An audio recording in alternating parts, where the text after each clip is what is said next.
دوسری جانب لالچ ہے جو ہے ہے وہ وہاں پہ اقتدار کی حرص ہے کہ ہمیں ابھی مل جائے, ہمیں کھانے کو اچھا ملے, ہمیں پہننے کو اچھا ملے. اگر عمر ابن سعد کا ہم ذکر کریں تو بارہا امام حسین علیہ السلام سمجھانے کی نیت سے کہ چھوڑ دو, آ جاؤ, مذاکرات کر لو, یہاں ہم تمہیں سب کچھ دیں گے, تمہیں وعدہ کرتے ہیں کہ تمہیں کسی چیز کا خوف ہے, جائیداد کے چھننے کا خوف کا عذر بیان کر دیا, اپنوں کے بچھڑنے کا عذر بیان کر دیا, اور پھر یہ کہا کہ میرے سے میرا اقتدار چھن جائے گا.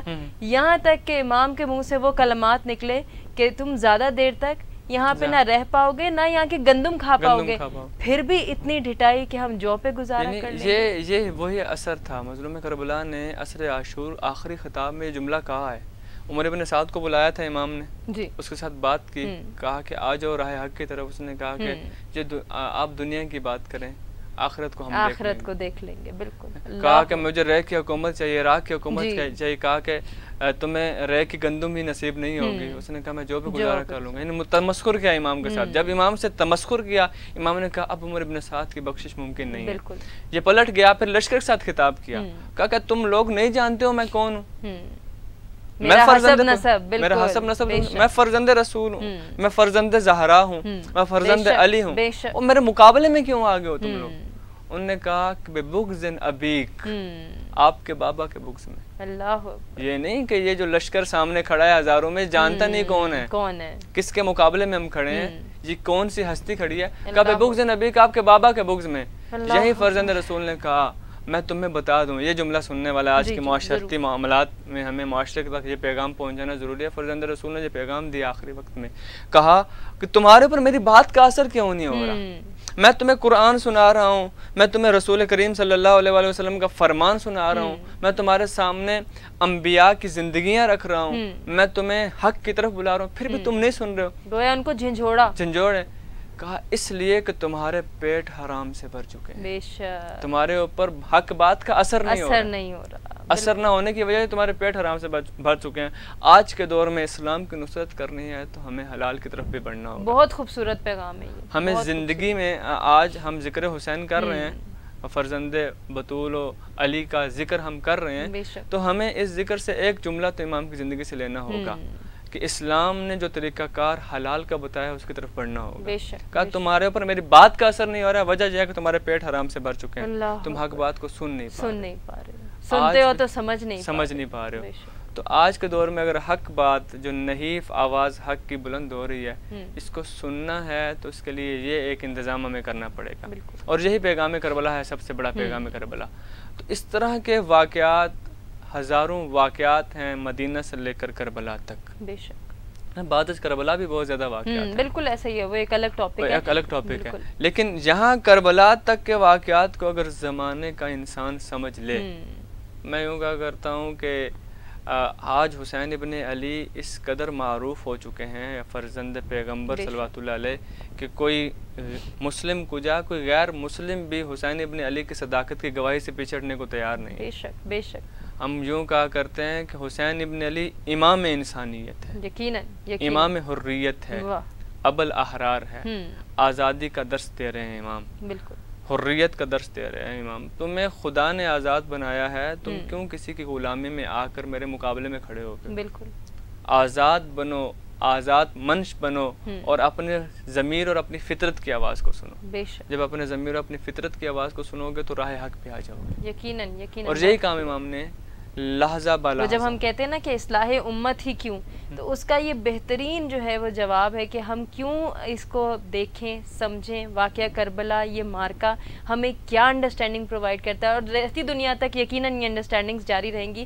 تو میری آپ سے یہ گزارش ہوگی کہ پیغامی صورت میں اس پورے واقعے کو جس طرح سے آپ نے بیان کیا, امام کی شہادت ہم کس طرح سے سمجھ سکتے ہیں. آج کا نوجوان, آج کا انسان, بالخصوص آج کا مسلمان کتنا ضروری ہے کہ وہ اصلاح امت کی جانب خود بھی جو ہے وہ امام کی ان ٹیچنگز کو لے کے دوسروں تک پہنچائی. یہ تمام تر ٹیچنگز. سب سے اہم ترین آپ نے سوال کیا اس پروگرام کا, جو بہت اچھا سوال تھا. ہمارے معاشرے کا سب سے مضبوط ترین طبقہ جو ہے وہ جوانوں کا طبقہ ہے. بالکل.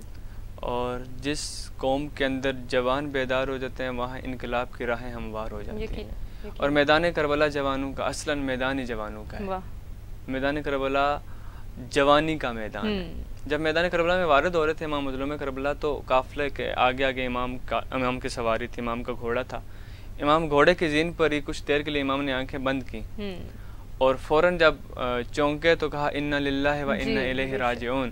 تو ساتھ ہی ایک جوان تھا حضرت شہزادہ علی اکبر علیہ الصلوۃ والسلام. تو شہزادے آگے بڑھے اور کہا کہ اے میرے بابا, آپ نے یہ کلمہ استرجاع کیوں بلند کیا اپنی زبان سے, جاری فرمایا. تو امام نے فرمایا کہ اے میرے بیٹے, میں جب سواری پہ تھا تو میں نے ایک آنکھیں بند کی تو عالم خواب میں دیکھا کہ ایک منادی ندا کر رہا ہے اس قافلے کے آگے کہ یہ قافلہ موت کی جانب بڑھ رہا ہے. جیسے حضرت علی اکبر نے جملہ سنا تو کہا کہ یا ابتا اولسنا علی الحق, سبحان اللہ, کیا ہم حق پر نہیں ہیں؟ بے شک ہے. کہا کہ ہم ہی تو حق پر ہیں. کہا بابا پھر کوئی پرواہ نہیں, موت ہم پہ آ گرے جہاں موت پہ جا گرے. اللہ اکبر. یہ کربلا ایک جوان, کربلا کا ایک جوان, بالکل ایک جوان جس نے کربلا میں داخل ہوتے ہوئے یہ پیغام دیا, اور ایک جوان, یہ میں بتاؤں گا کہ کیوں موت کا کیوں تذکرہ اکثر ہو رہا ہے. شب عاشور جب شہزادہ علی قاسم جو 14 سالہ ایک نوجوان ہے, اور یہ آتے ہیں حضرت امام حسین علیہ السلام کے پاس اور کہتے ہیں کہ چچا آپ نے گفتگو کی اور میں نے سنا, اور مجھے آپ کی گفتگو سے لگا کہ جیسے ہمارے شہزادہ علی اصغر بھی کل قتل ہو جائیں گے, کیا یہ دشمن خیموں کے اندر داخل ہو جائیں گے؟ تو امام نے کہا نہیں, میں لے کر میدان میں جاؤں گا. اللہ اکبر. کہا کہ چچا پھر اصغر سے پہلے میں شہید ہونا چاہوں گا. سبحان اللہ. اب یہ جوان کا حوصلہ ہے. بے شک. جوانی میں آج ہمارے جوان زندگی کی خواہش کرتے ہیں, تمام زمانوں میں ہر جوان زندگی کی خواہش کرتا ہے. جوان کہہ رہا ہے میں موت کے لیے پہلے جاؤں گا. تو کہا کہ بیٹا یہ بتائیے آپ کے نزدیک موت کیسی ہے؟ فرمایا احلا من العسل, شہد سے بھی زیادہ میٹھی. سبحان اللہ. یہ وہ جوش, وہ جذبہ تھا. یعنی موت کا تذکرہ اس لیے ہے کہ موت آخری نقطہ ہے زندگی کا. یقیناً موت کے بعد کوئی نقطہ باقی نہیں ہے. ہماری زندگی میں اگر سب سے بڑا کوئی کام ہے تو موت کا حصول ہے. بے شک. موت کے بعد, اس لیے کربلا میں ہر جگہ کہا زندگی کی اہمیت نہیں ہے حق کے مقابلے میں. حق کی بقا کا مسئلہ ہو, ہمیں پرواہ نہیں موت پہ جا گرے یا موت ہم پہ آ گرے.